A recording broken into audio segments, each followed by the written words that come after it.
Umar view YouTube channel में खुशामदीद। अस्सलामुअलैकुम प्यारे साथियों, कैसे हैं आप दोस्तों। छोटा सा मुख्तसर वीडियो लेकर आपकी खिदमत में हाजिर है उमर सरवार। दोस्तों, मैं आपको बताता चलूँ, हर सवाल के बाद जवाब देने के लिए आपके पास है 5 सेकंड का टाइम। तो बढ़ते हैं वीडियो की तरफ। इंडोनेशिया का बानी यानी मुल्क बनाने वाले कौन थे?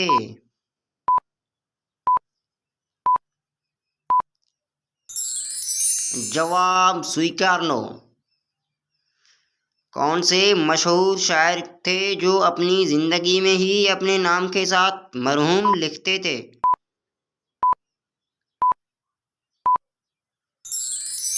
जवाब जोश मुली आबादी।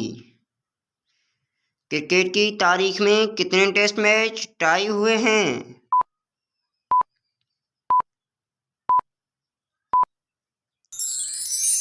जवाब 2 मैच टाई हुए हैं।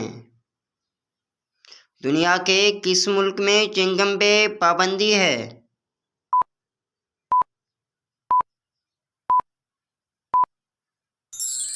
जवाब सिंगापुर में। दुनिया ने बाबा कौम का खिताब किसको दिया था?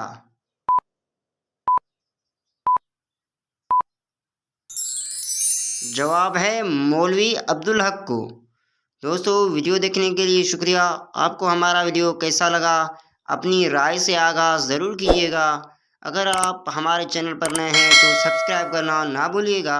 अगली वीडियो तक के लिए हमें दीजिए इजाज़त। अल्लाह हाफ़िज़।